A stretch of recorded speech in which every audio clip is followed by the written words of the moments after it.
Hello, everyone. I'm Billig, the founder of self-publishingmastery.com, and I welcome you to a new episode of the Self-Publishing Mastery Talks. Today, I'm thrilled to have a very special guest. He's an amazing and accomplished digital marketing, self-publishing, and social media expert.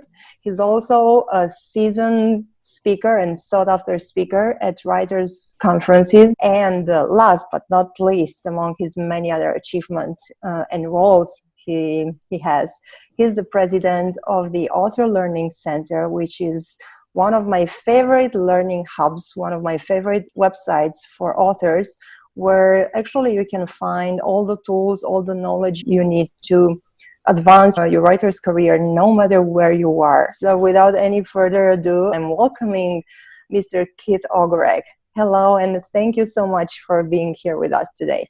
Thank you, AJ. I always look forward to being able to share with aspiring and accomplished authors, and I appreciate you making some time for me to do that today. We appreciate you having making time for us to be here with us today. You've done marketing. You have a Bachelor of Science in Business, in Advertising and Marketing.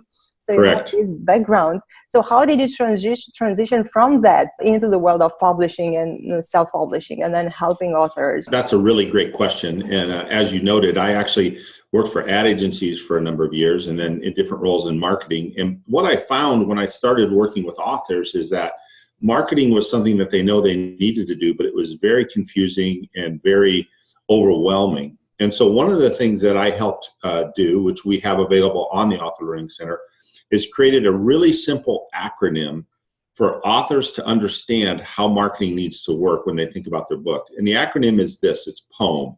And the P stands for publicity, the O stands for online, the E stands for event, and the M stands for multimedia. And what I try and help authors understand is every integrated campaign is going to include elements from one of those categories. And so what you want to do is you want to at least have a checklist and say, okay, what am I going to do from a publicity standpoint? What am I going to do from an online standpoint? What am I going to do from an event standpoint? What am I going to do from multimedia? Some of the things you may be able to do yourself, some of the things that you may be able to do by hiring other people or working with the publisher that you're working with. The other thing that's valuable about having that framework, and I've had the opportunity to present it multiple times at writers' conferences as well as at the Author Learning Center, is when you have that framework, it helps you maximize your efforts. So for example, when an author is going to do a book signing, a lot of times authors will do a book signing and that will be the event.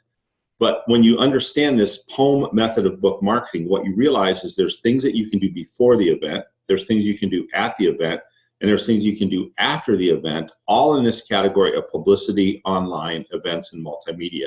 And so you take something that is one point in time, which is a book signing or a book launch event, and you turn it into this campaign. And both in the webinar that I teach, which is recorded for members on the ALC, as well as the handout that you get, I explain that. And we have some authors that have just done a masterful job of taking this one little event and appearing to be ubiquitous. So they do things ahead of time, they do things at the event, they take videos, they'll take pictures of books. They'll take pictures of people who buy their books with them and they'll ask them to post on social media. Then afterwards, they post that on their website. So there's a lot that you can do when you have this simple framework. And what I've come to realize is it actually helps authors not feel as overwhelmed by it. And it helps them have a framework to make sure that they're maximizing their efforts. Oh, this sounds amazing. And I already have tons of other questions coming to my mind. Where can we learn more about your methods? Let's say for people that for some reason they cannot go to writers' conferences to see you.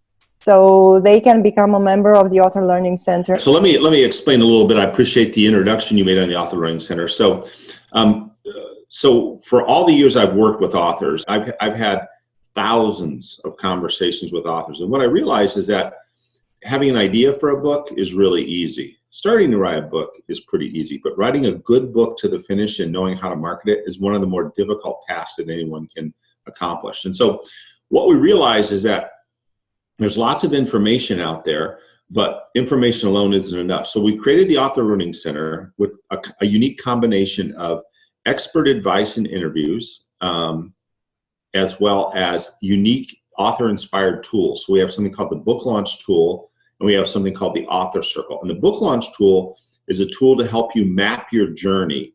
And that's why we often talk about the ALC as a GPS for your publishing journey. So if you think about a GPS and how it works, or an app on your phone, the first thing you do is you put in your destination of where you're going to go. Then the second thing you do is you put where you're going to start. And then your GPS maps your journey for you. And this is really important because when you're going along the way, you think about it, GPS doesn't tell you everything you need to know. It tells you what you need to know at each step of the way. And you had made reference to this, but we look at tasks that you need to accomplish in the writing, editing, publishing, and marketing phase. And so we make sure that you have the right kind of advice at the right time to help you continue to move along in your journey. And we're so sure it's going to help that it's a free trial. It's a 30-day free trial, and it's $9.99 a month after that. So it's like Netflix. Actually, now it's cheaper than Netflix. But what it does for an author is it gives them the unique advice from experts, connections, community, and tools to help them get to their goal. The best way I've had someone describe it to me is it's Netflix meets LinkedIn meets Fitbit for authors. And I didn't come up with that, but I really like that description. So on the Author Learning Center, I've taught this POEM method of book marketing. So you can go on, you can register, set up an account, and you can access any of our recorded webinars. I think we're approaching 200 different recorded webinars that you get full access to as a member. So you just go on Author Learning Center and search POEM method of book marketing, or search my name, and you'll find a webinar there. I've been part of the Author Learning Center as a panelist, as a speaker. I'm honored to be part of this amazing community and team, and I enjoy watching the others experts webinars as well. I'm curious to know how the author's attitude changed towards education since you started the Author Learning Center. We just interviewed one of our members for a testimonial. And she had actually been a published author, self-published for a while. And what she said is she didn't realize how many mistakes she had been making, but how easy it was to correct them.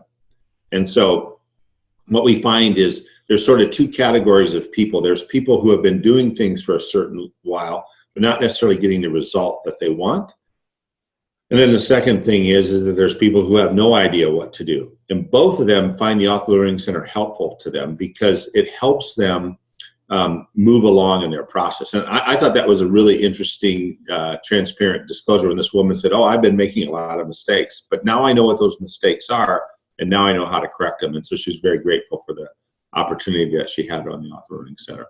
And the reality is this business, I was just talking to someone today, I was talking to an author who had been traditionally published.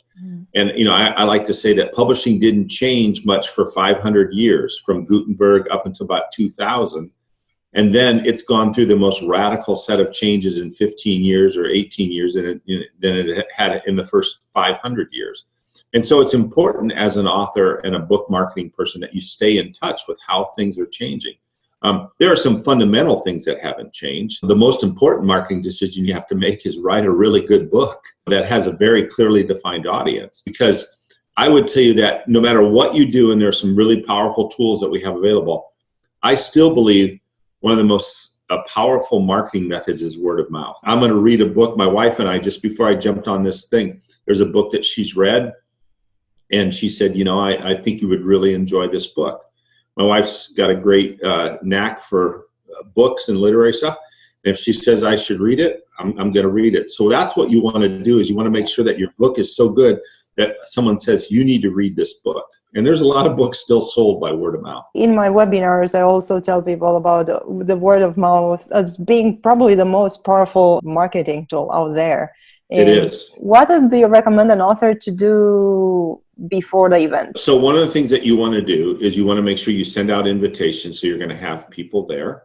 And then you want to make sure that you're posting on social media that this event is coming.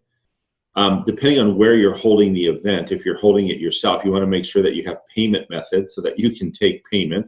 I can't tell you how many authors show up and they don't have a square for their phone, or they didn't bring enough cash, and you want, and so they lose opportunities, right? And some people want to pay cash, some people want to do that. If you're doing it through a store, you want to make sure that the store understands what you're doing to promote the event. And then it's really important, and this is the thing that most people don't do. When they're at the event, make sure you take photos. There's a presenter that we have on the Author Learning Center. His name is Doug Gardam. He's an author. He's probably secured 300 book signings, both in the US and Canada. And we have him do a webinar on how to get book signings. And Doug is amazing, because what he does is everyone who comes to his book signing, he tries to take a picture with him as the author and them holding the book next to him. And he asks them to share on their social media. So he's built this huge Twitter following and a much bigger email address, or much bigger email list as a result. So those are things that you can do ahead of time. I find that most people think about the event, but they don't think about at the event, and they miss opportunities. And then, take some photos. Take it from an angle. If you have 5 people in line, take that photo, because that will help you secure your next book signing, right? Right. So there's just all kinds of opportunities. And again, I would direct back to the poem method. It really helps you just think, I should take photos. I should post those on my website. And then send it out to everyone afterwards and say, thank you for coming, right? And feel free, remind them, here's a link to the book that you can buy on Amazon or wherever. What is the role that traditional media currently plays in the development of a writer's career, especially when it comes to first-time authors who don't have nobody knows about them? Traditional advertising is much tougher these days. Those media channels are harder. Newspapers have shrunk, magazines have shrunk. Television is much tougher. So those are things that I would say. Now, from a PR standpoint, there are a number of local papers that are always interested in a local angle. So one of the ways that first-time authors can take advantage of it is really understand what their pitch is, their pitch about their book and the pitch to an angle. I've just seen a number of authors, be successful at getting in their local paper by talking about themselves as a local resident, publishing a book, and what their plans are. It's obviously a little bit harder to get on national media unless you have a book that's sort of relevant to what's going on in the national media, or if you have a unique hook to your book. But I will tell you, and I said this earlier, and I know you would agree with this, one of the things that sometimes prevents authors from getting interviews is they get interests, but they have mistakes in their book, or their book doesn't hold together. That's why I can't emphasize enough how important it is to write a really good book and take the time to invest in editing. I've heard from many publicists and many people in the media is they'll get a reader copy of the book, they'll flip it over, and there are mistakes on the back cover. They don't even crack the cover at that point. Obviously, we're talking about self-published books because traditional publishers, they make Correct. sure this would never happen. So Correct. we all know that nowadays, basically with Amazon and the internet, anyone can self-publish a book. But then who should self-publish a book and when? What I always say is it's the best time in history to be an author, and it's the worst time in history to be an author. And it's the best time in history to be an author because the traditional gates that kept you from putting your story and your writing into the hands of readers have now been taken down by self-publishing. But it's also the worst time to be an author because now there's so much content out there that it's hard to stand out from the crowd. So what I would say is the person who should self-publish is someone who is motivated not to make money. That's the reason not to self-publish, because the reality is even traditionally published authors, it's hard to just only make money from your writing. But if you have something to say that will help people, if you believe you have, and it can be, genre isn't important here. It can be a cookbook. Mm-hmm. It can be, a book on how to use natural eating to overcome cancer. It can be financial planning. It can be how to manage. There's so many things. That's a really strong reason to do that. A second reason is if you have a story that you want to make sure gets preserved or shared. And that could be a local story. I've got so many examples of that. There's an author that I know that he's a lawman in Texas, and he wrote a story about this particular controversial case that took place in the 1920s. And I just learned over the last couple months that he got an option for that to be developed as a movie. So there's a story to be preserved. The third reason is if you have a business or a ministry, a book can give you significant credibility. It will make a big difference if you have a consulting practice or a speaking practice or some kind of ministry. Those are the three main reasons I think someone should actually take the time to self-publish. If you just like to write, that's probably okay. But the reality is when you write your book, you should think about what impact is this going to have in the life of people. And so it can be fiction, it can be poetry. That's why genre is not important to me. It's what's your motivation for doing that. And I think if you are coming from one of those motivations, and I will tell you that part of the reasons why I talk about this motivations is the authors I've seen that are successful were motivated by one of those things. And then they were willing, the other thing is they were willing to do the hard work to make the book a good story, make it good writing. So I have a perfect example. There's an Author Learning Center member. He's actually he's on our testimonial page. And there was a book he's wanted to write for 18 years. A number of years ago, he and his wife went through a tragedy where they lost a 13-year-old son. And he'd seen just a number of things that actually came out of that were good. And he thought he really just wanted to record what he had written in a book. And he'd never written a book before. He was actually like an accounting guy. And so he joined the Author Learning Center and he wrote his first draft. And it was, quite frankly, not a very good story. He had gotten all the facts right, but it sort of read as an audit report, right? Yeah. And part of the advice that I gave him is you have to tell it like it's a story. So you have to create an inciting action, which all good stories have an exciting. It's a memoir, it's a teaching memoir, but you still have to make it good writing.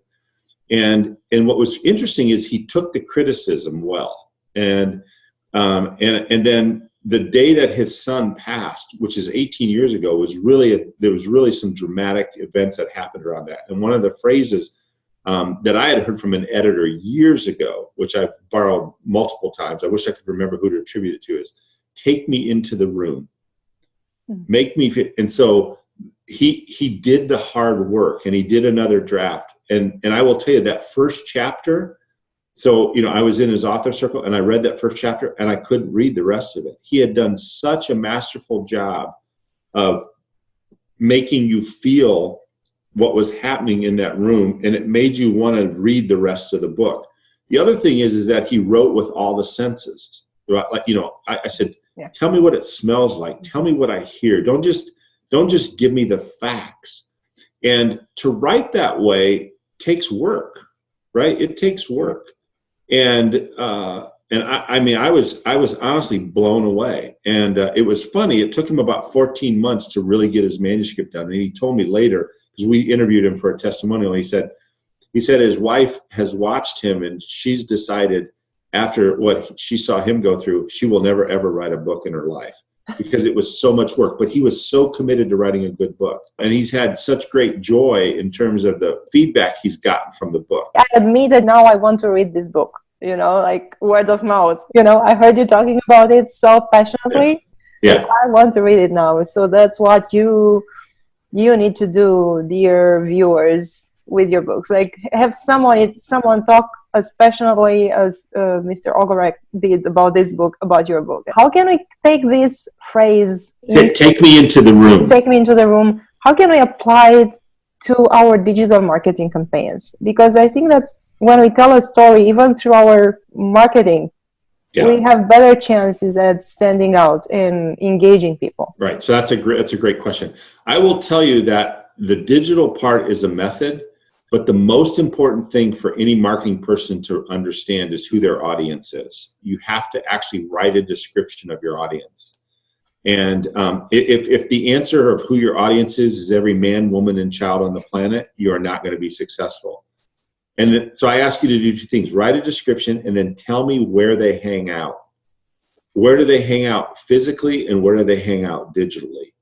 And when you have that clarity around who your audience is for your book and where you can find them, it allows you to focus your messaging and focus your both digitally and practically. And I have so many examples of that. One of my best examples, or one of my favorite examples, is there was a woman, an author, who had written some historical fiction books that were set in Ireland. And so she decided to test. She went to an Irish festival and got a table for a very cheap price. Sold hundreds of books, because she thought about, okay, this is Ireland. People who are Irish heritage might be interested in this book. Mm-hmm. And so she, I mean, I joked with her. I said, gosh, you get to hang out at an Irish festival for the weekend and write it off as a business expense. That's quite a deal. But practically then, if her book is any good, those people are going to take that book, they're going to read it, and they're going to go tell someone else about it. And I have a lot of examples of the best examples of people is they really define who their audience is. And then digitally, they can reach those people. You can find them, on different platforms. And one of the things I really encourage authors to do is don't try and be everywhere. Figure out where the people who are interested in your books hang out. It could be Pinterest. It could be LinkedIn. It could be Twitter. It could be, because I've seen this. I mean, there are some people that, depending on the age that you're doing, it could be Instagram, right? Chances are, if you're writing a book about, how to enjoy retirement, Instagram is probably not going to be the place you want that book to be, but Facebook might be, right? So those are the things. But the biggest problem I see that most authors do is they don't have a clear picture who their audience is.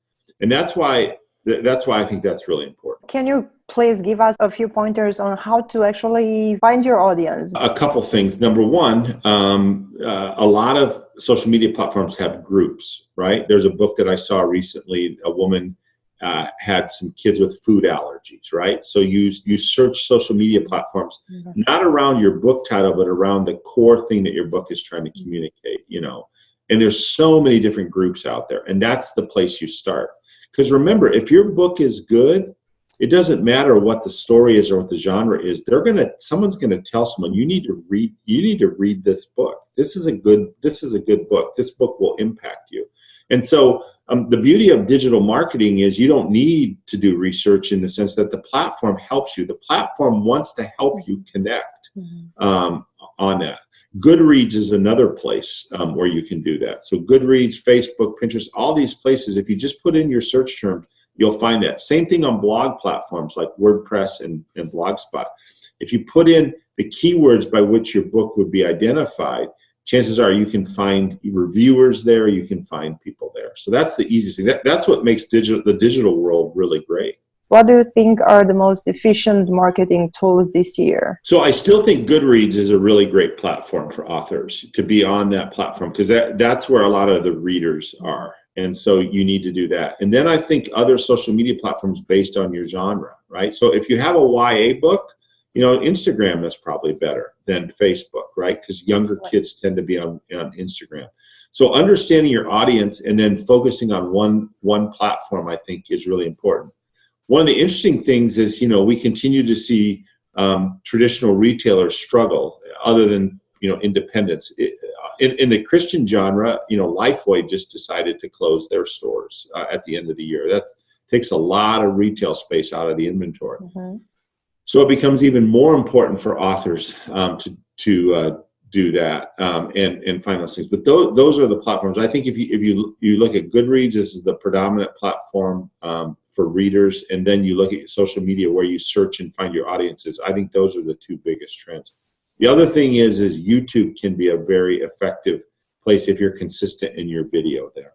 So the writer nowadays is not just a writer who writes books, but it's also a content producer. So this goes both for traditional and self-published authors. Correct. Yeah. One of the biggest fallacies out there is, if I'm a traditionally published author, the traditional publisher will do everything. In fact, that's not true. They want you to be out there, because in the end, when someone reads a book, they really want to meet the author. And so, if you know anything about Book Expo America, it's traditionally been the biggest trade show in the U.S. for book business. But what they've done is they've added 2 days on the weekend called BookCon, which is where authors can meet readers. And it's just huge. One of the advantages of an event like that is I actually get to meet the author. And we still want to do that. We still want to connect at a human level with people. Can you give us an insight on what's going on in the traditional publishing industry right now, and on how it's going to evolve both industries, traditional and self-publishing? So let me start with traditional publishing. So there's a couple things in traditional publishing. First of all, I think it's very, very important to remind people that publishing will always remain as an industry, because as long as we have been on this earth, we have wanted to capture and preserve our stories. It started with people drawing things in the cave. It started with scribes in Gutenberg's press. And so traditional publishing is still trying to find the next great story, the story that captivates our heart, or that takes us somewhere else, or that helps us. And so they're still as committed as ever.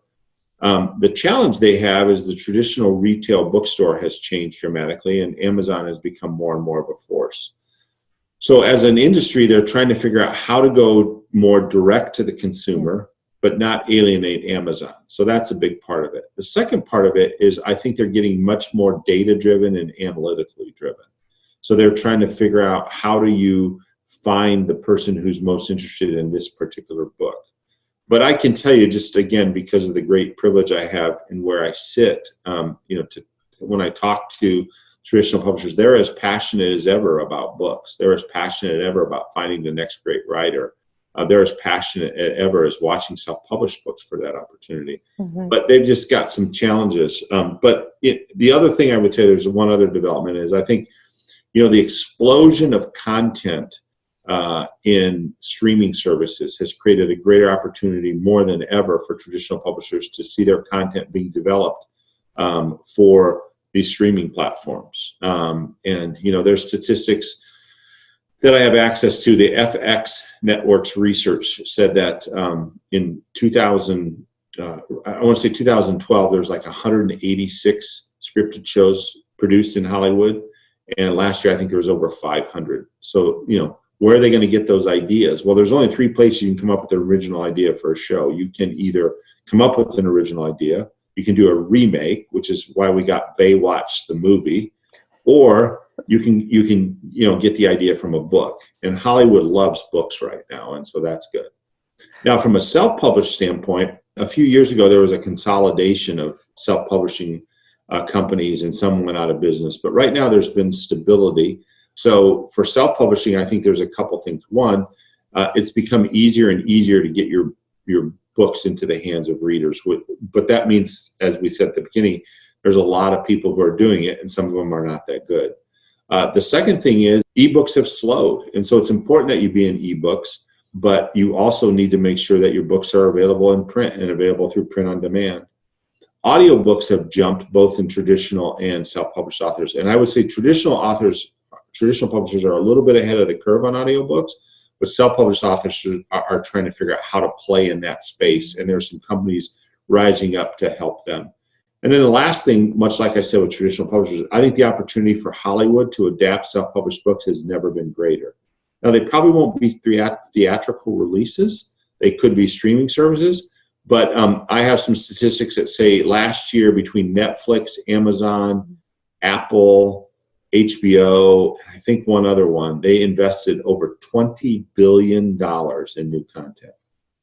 So, I mean, there's a lot of money looking for ideas. And movie studios are looking for them, but, because the problem is you have something like, Avengers Endgame, it makes $2 billion, but, it costs, hundreds of millions to produce. And there's a lot of examples in Hollywood where, they've spent $250 million on a movie and it makes $70 million. But they might be able to find a great story in a self-published book, and it might cost them $5 to $7 million to produce. Yeah, lots of opportunities for authors right now, as you said, and that's one more reason to give your best when you write your book, and then when you self-publish it, to make sure that everything is like really professional and the way it should be. Thank you so much. It's been a really amazing conversation. Thank you for having me, and I look forward to doing this again.